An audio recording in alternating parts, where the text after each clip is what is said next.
Hey guys, this is Ross Turner. I'm the owner of Vibrant Agency, and we are in a teaching series right now talking about the book called The Funnel, which you can see right over my shoulder here, which is The Funnel, 10 Secrets of Extraordinary Church Growth.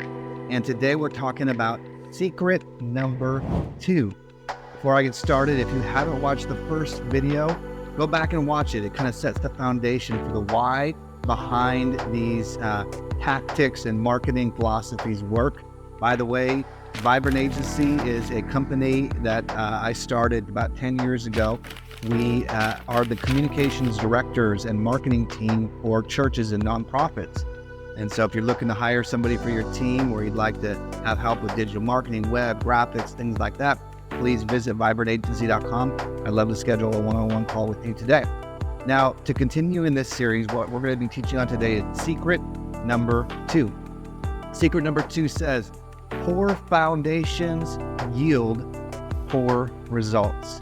The context of this is using marketing to grow your church. And when I say grow your church, I'm talking about growth as far as your influence, the number of people that you're impacting with your marketing, and how you can reach more people than ever before. Poor foundations yield poor results.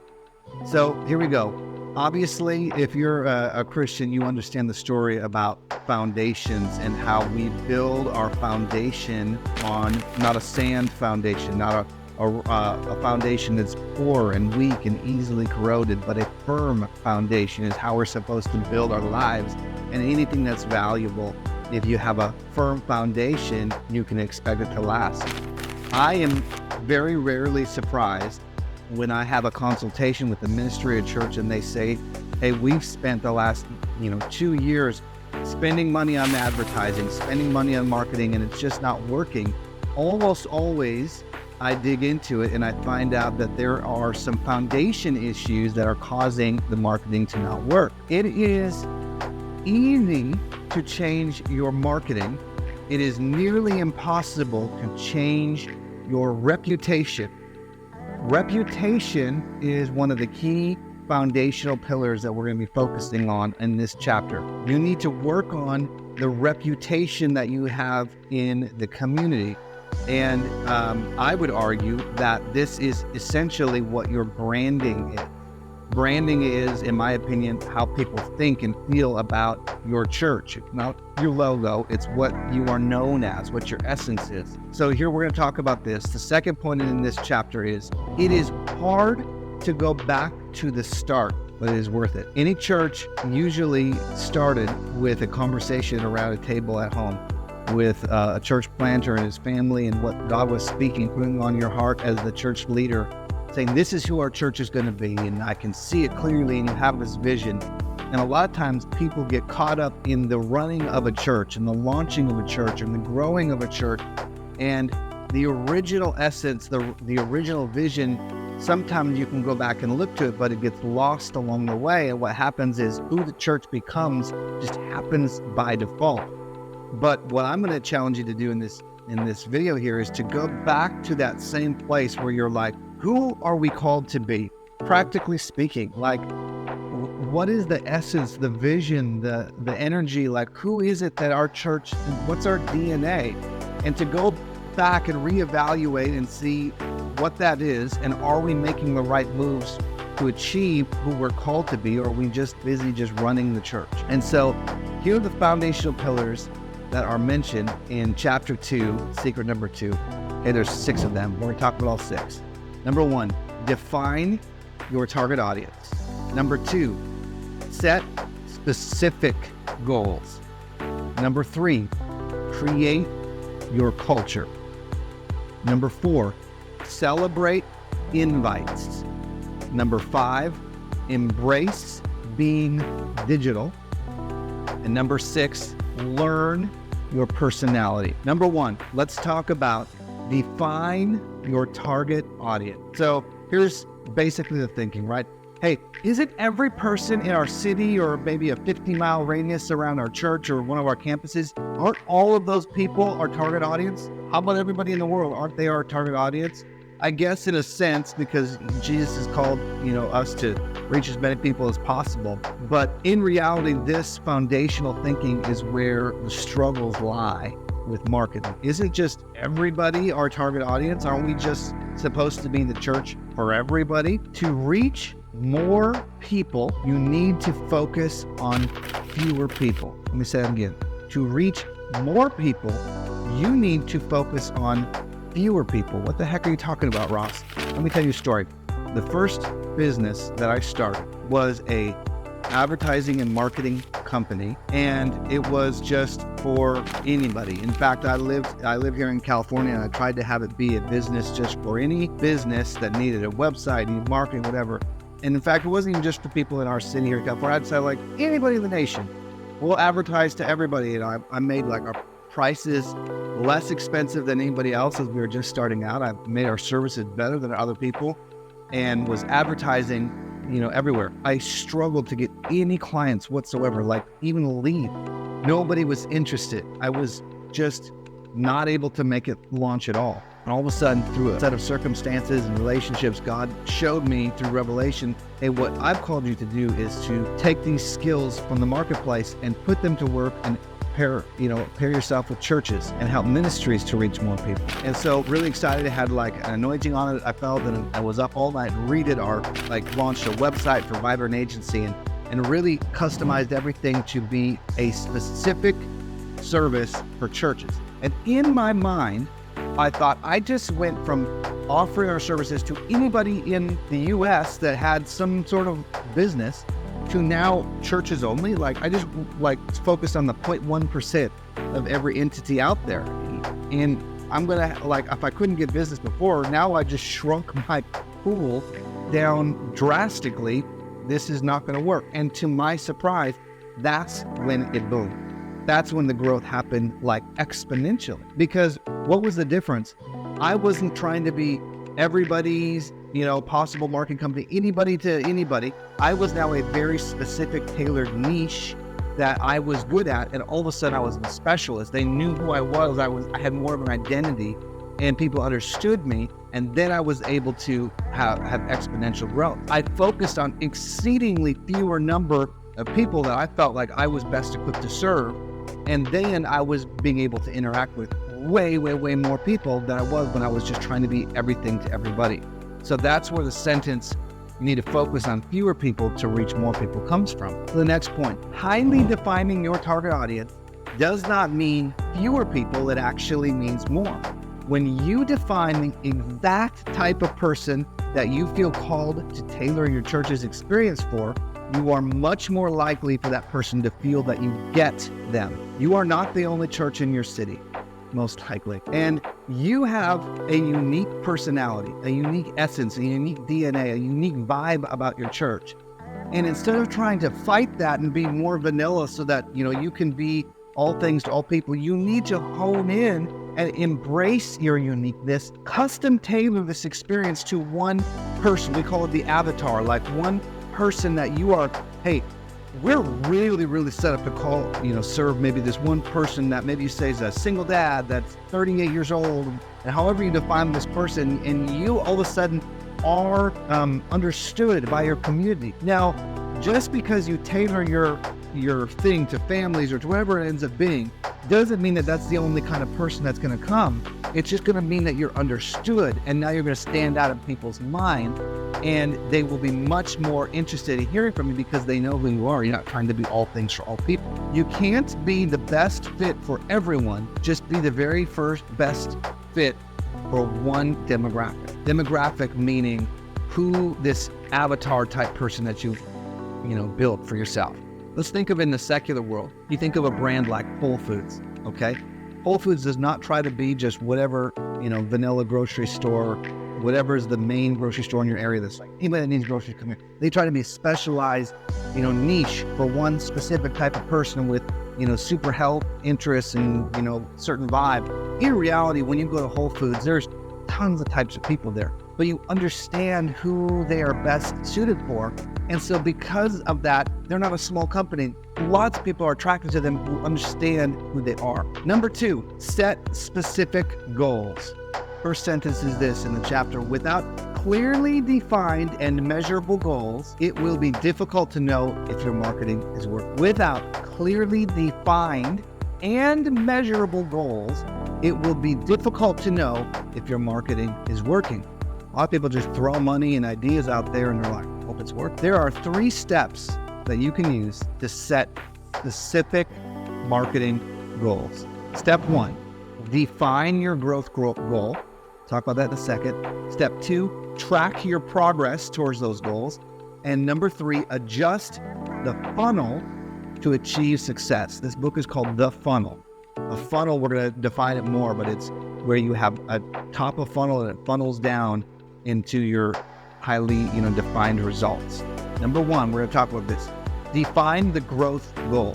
If you want to have some sort of measurable success with your marketing, you need to define what that success is. It may be somebody coming on Sundays, and they did because they saw you online. It may be that you want more engagement or reach on your Instagram or your Facebook or your YouTube. Maybe that's more important right now. Maybe you want more followers on Facebook. Maybe you want more people to sign up for this growth track class. Whatever it is, you don't want to just put marketing out there without an actual written down, defined goal, okay? And you pray about that goal because there's no right, answer. I tend to lean towards social media engagement because I know that is prerequisite to seeing in-person growth. So if I could focus on that, I know the rest will happen, but you need to pray about what your specific goal is. But number 2, track your progress. In the secular marketing world, there's something called KPIs, key progress indicators. A lot of people in marketing want to know how can we define if we're growing or not. And so they have KPIs. And so what that is are we growing in our YouTube views? Are we growing in our growth track signups? Are we growing in our engagement on social media?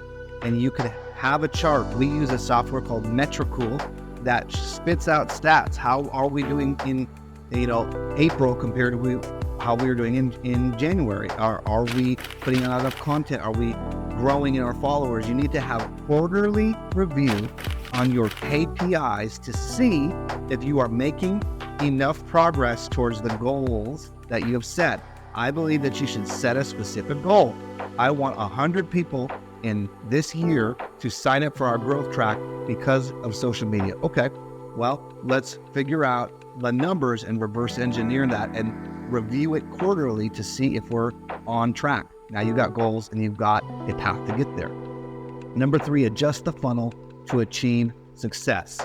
Figure out the cost per conversion and turn it up or down. So if you're running paid ads and you're able to figure out, man, when we run this kind of video and I get this many people to sign up, and it will show me, Facebook ads will show me that it costs me $32.18 to get one person to sign up. But I know that it takes 10 people to sign up for one of them to actually come. And now I'm like, geez, that $32.18 is now $320 for one person to come. Okay, so if I'm trying to have 100 people come, now I know the math of how much money I need to spend each year to get that goal. Does that make sense? You need to improve and get that cost per conversion down, but it's a numbers game.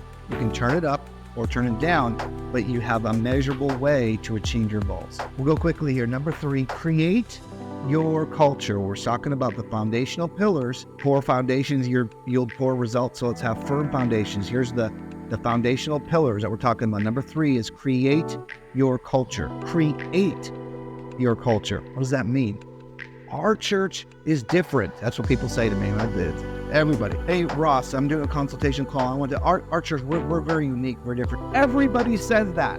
Everybody thinks that their church is different and unique, but are you really? You will become known as something in the community that you're in, but you can control the narrative of what you're known as if you're strategic. What is your church known as? To the outsider, are you just the old person's church? To the outsider, are you the young crazy church? To the outsider, are you the church that's, always doing sports things in the community? Are you the church that's the super charismatic church? There is something that people think about you, whether you like it or not, but if you're smart, you can choose that narrative. It just takes some work and some strategy. So As a church, when you're going back to the starting, table where you're planting the church, what are we known for? Do we have a heart for the homeless? Are we the church that really partners with missions and international? What is it that God's called you to be? What are your key focus points? Could be homeless, could be the poor, could be families. You have so many activities for families and kids, community outreach events. Could be all these things. You're the spiritually deep, you're the creative church.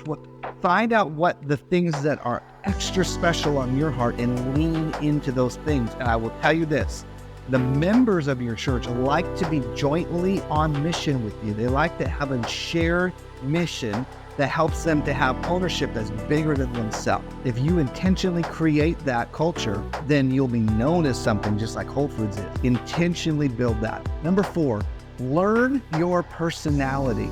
Learn your personality. But here's something that's going to make your head scratch a little bit. First sentence of this chapter here says, how much does the lead pastor of your church's personality actually affect our entire church culture? Here's a hint, more than you expect. The personality of the lead pastor absolutely influences the overall experience and brand of the church, how you're known. People will always trust the person more than they will trust a logo or a brand. They are more interested to talk about who the character is of the lead pastor and what his family is like or what her family is, and then they will talk about the personality of the lead pastor in conjunction with the church itself. In fact, sometimes it will carry more weight. If you signed up to be the lead pastor of the church, guess what? You don't get to really have a separation between you and the church. They're somewhat of the same when it comes to how you're perceived in the community. The people who follow the church on social media will likely also follow the lead pastor. In fact, sometimes more so. If you look at the Instagram right now of Life Church, a highly influential national church, they have less than half of the followers that the lead pastor, Craig Rochelle, has. Now, yes, he's got podcasts, he's got leadership events, he's got books, but in general, the lead pastor has just as much, if not more, followers on social media than the church has, because people are less interested in clicking the follow button on a church that they're not sure that they want to be associated with, but they will follow the lead pastor just to see what's going on. Your personal content on social media is part of the personality of the church. In fact, sometimes you should put out content on the lead pastor's account more than the church's account, because people are more willing to engage with the lead pastor's content than they are with just what they are perceiving to just be a brand and not a person behind the brand. As a leader of a church, people have to know you and like you. It is part of the job of expanding the influence and reach of your church. It is part of building the culture and the personality of your church. Almost done. Number 5. Celebrate invites. People in our church know that they should invite people to church, don't they? Well, you can make that a cultural value of your church, inviting people, having a positive first guest experience, making sure that they are welcome, they are gifted, they know their next steps, that they are never seated alone. You can make that a highly important part of the DNA of your church and celebrate it majorly when new people are invited. So you know, as a churchgoer, if I invite my friend Rick and his family, they're going to come and they're going to have the most amazing time because we treat people right. And it's a big thing we celebrate. People are encouraged to continue doing what is celebrated. Positive reinforcement is huge. Make inviting people to church something that is highly celebrated. People repeat what is celebrated. Here's a suggestion that I've seen churches do. Do maybe once every other month or once a quarter a video that's somebody's testimony in your church.